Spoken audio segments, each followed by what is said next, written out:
tal? ¿Cómo están? Bienvenidos a una nueva mañana de radio. Estamos ya en el 12, ¿no? 12 de noviembre del año 19. Hizo bien Rivera en no prolongar su agonía y en no aplazar más el obituario. Hizo bien Rivera en marcharse porque él sabe que de un fracaso electoral tan gordo como este no se vuelve, no se regresa. E hizo bien en resistir la tentación esa de quedarse a tutelar la transición, porque eso habría convertido a quien haya de sucederle en un pelele, o en una pelela, si es que finalmente es la señora Arrimadas. Pero no es verdad que Rivera haya sido la excepción en un país en el que nadie dimite. Mire, es más bien al revés. Lo excepcional, lo anómalo, habría sido que Rivera se quedara, porque ningún líder político que haya sufrido un descalabro electoral como el suyo del domingo ha seguido al frente de su partido. Ninguno. De hecho, no hay muchos precedentes de un descalabro, un derrumbamiento tan aparatoso como el de Ciudadanos. Almunia dimitió cuando el PSOE perdió 1,5 millones de votos, 1,5 millones de los 9,5 que tenía. Gaspar Llamazares dimitió cuando dejó Izquierda Unida en las raspas, 2 diputados. Rubalcaba renunció a la Secretaría General cuando los socialistas perdieron la mitad de sus votos en unas elecciones europeas en las que él no era el candidato. En realidad, el único que ha aguantado después de dejar sus votos en la sombra de lo que fueron es Pablo Iglesias. De los 5 millones de votos del año 2015 a los 3 millones que tiene hoy. Aunque en su caso la hemorragia ha sido en varias tomas y eso hasta ahora es lo que le ha salvado. De 5 millones a 3. Bueno, eso y que en Podemos siempre encuentran la forma de que parezca que les ha ido bien. Porque sin ellos el PSOE no alcanzaría ni los 150 diputados, y eso es lo que les va a salvar ahora. Lo inusual no es dimitir cuando has hundido tu partido, esto es lo habitual en realidad.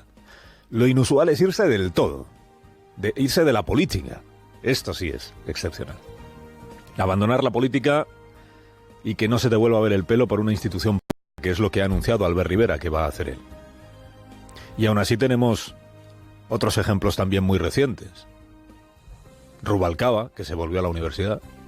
Rajoy, que se volvió al registro de la propiedad cuando fue derribado en la moción de censura.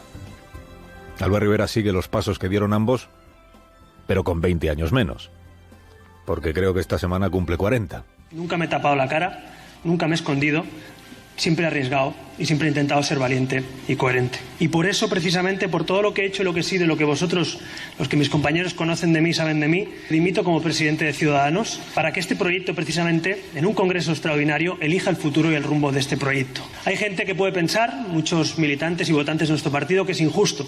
Hay gente que puede pensar que es muy justo. Pero si les digo la verdad, sea justo o sea injusto, es lo responsable.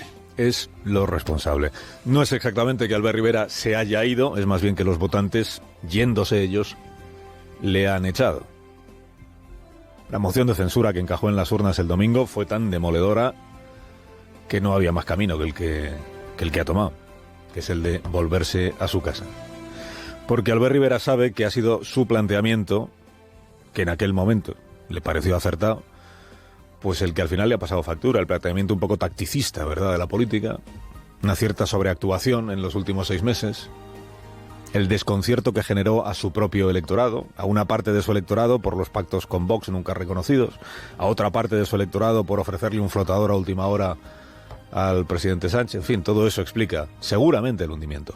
Fue mérito suyo, y eso nadie se lo podrá quitar, fue mérito suyo el salto de Ciudadanos a la política nacional, los 32 diputados del año 15, la victoria en las autonómicas catalanas en el año 17, seguramente el mayor de sus éxitos, los 57 diputados que obtuvo en abril, gran noche electoral aquella para Ciudadanos, y ha sido de mérito suyo el desplome, que lo ha dejado en solo 10 escaños. Arrollado por Vox y sin haber conseguido mover ni 1 milímetro de la Moncloa, a quien acabó siendo su bestia negra, el antiguo socio de investidura, Pedro Sánchez. ¿Cómo de defraudados estarán en casa Sánchez con el fiasco del domingo?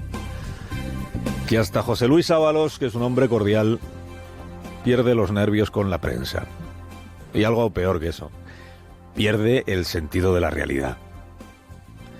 Ayer le preguntó Daniel Basteiro cómo interpreta el señor Ábalos que después de haber acusado a los demás partidos de ser los responsables del bloqueo, el PSOE haya perdido 750.000 votos, mientras que el Partido Popular y Vox los hayan ganado.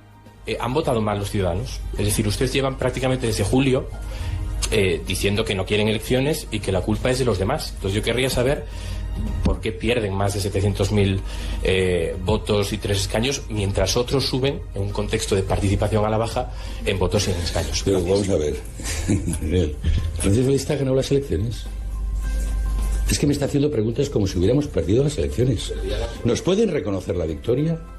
¿Pueden reconocer que hay quien ha perdido las elecciones? No, es que yo no acabo de entender esto. ¿Sabe cuál es el problema? Que hemos votado 3 veces y las 3 veces el Partido Socialista ha ganado. La pregunta no es esa. La pregunta es: los que pierden, ¿aceptan que gobierne el Partido Socialista? ¿Lo van a aceptar? La pregunta no es esa. Extraña forma de responder a una pregunta. A una pregunta pertinente, que es: oiga, ¿y entonces por qué han perdido ustedes 750.000 votos? Si la culpa era de los demás.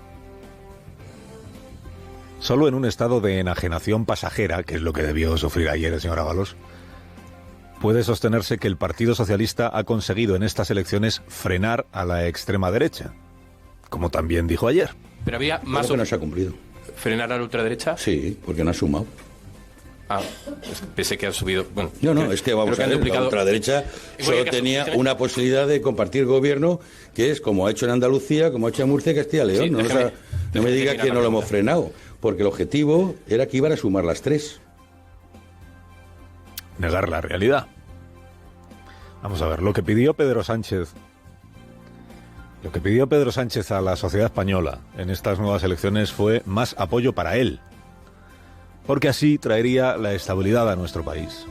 Porque así podría emanciparse del compadre Iglesias y de los independentistas que dan y quitan gobiernos en España.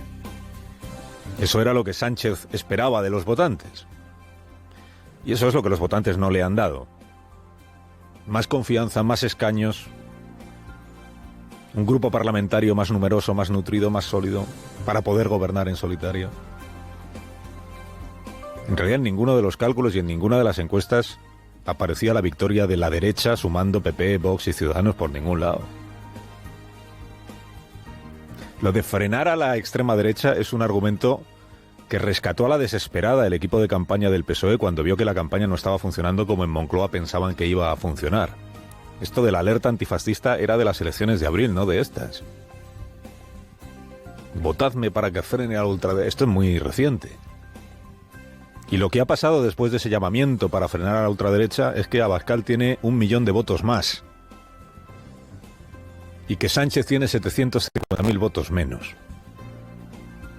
Decíamos ayer, no hombre, si el PSOE decía, nunca hubo más independentistas que gobernando Rajoy, pues tendrá que encajar ahora que se le diga, nunca hubo más extremistas en el Parlamento que gobernando Pedro Sánchez. Y naturalmente los votantes que se le han ido al PSOE no serán los mismos que han llegado a Vox. Hombre, igual algunos sí, pero no serán los mismos, pero estos son los números del domingo. Luego difícilmente puede presumir el señor Sánchez o el señor Ábalos de haber frenado a nadie. Extraño freno es este, que consiste en que pasan de 24 a 52 escaños. Y excusa de mal perdedor, bueno, o de mal ganador en este caso, para que no piense Ábalos que no se le reconoce la victoria electoral, que es inapelable. Excusa de mal ganador venir a reprocharle, que esto también lo hizo Ábalos ayer, venir a reprochar a los medios de comunicación que hayan dado a Santiago Abascal el mismo trato que al resto de los líderes. En muchos medios que además tendrían que ser responsables, que les han dado todos los espacios posibles. En muchos medios. Han sido irresponsables por sacar a Abascal para que respondiera a preguntas o para que debatiera con los demás líderes que rehuyeron por otra parte el debate. En algún momento tendrá que asumir el equipo del presidente que la sociedad española tiene memoria. Si tiene memoria histórica, ¿cómo no va a tener memoria de lo que ha pasado las 2 últimas semanas, las 4 últimas, los 6 últimos meses? Y que uno no puede andar retorciendo todo el tiempo los argumentarios, dándoles la vuelta a conveniencia, porque al final todo va quedando. Se ha pasado Sánchez 2 meses presumiendo de haber dejado fuera a Pablo Iglesias, de haber esquivado esa cosa tan incómoda que era tener dentro del gabinete a un partido que defiende la autodeterminación, de haber rechazado la alianza Frankenstein que le habría servido ya para ser investido en el mes de julio. ¿Y cómo era aquello que tantas veces nos repitió? Que no se trata de conseguir votos para una investidura, no. No es la investidura, es la legislatura. España no necesita un gobierno para una investidura. Necesita un gobierno para una legislatura. Bueno, pues ahora pretende encarar la legislatura con los 35 de Podemos, pagando el precio, con los 7 del PNV, los diputados sueltos, esto que Carmen Calvo llama escaños unipersonales, de Revilla, el Bloque Nacionalista Gallego, Teruel existe, los de Canarias, los de Rejón, y con los 10 de Ciudadanos. Naranjas con morados en una misma operación política es algo que ya se intentó y no prosperó la última vez.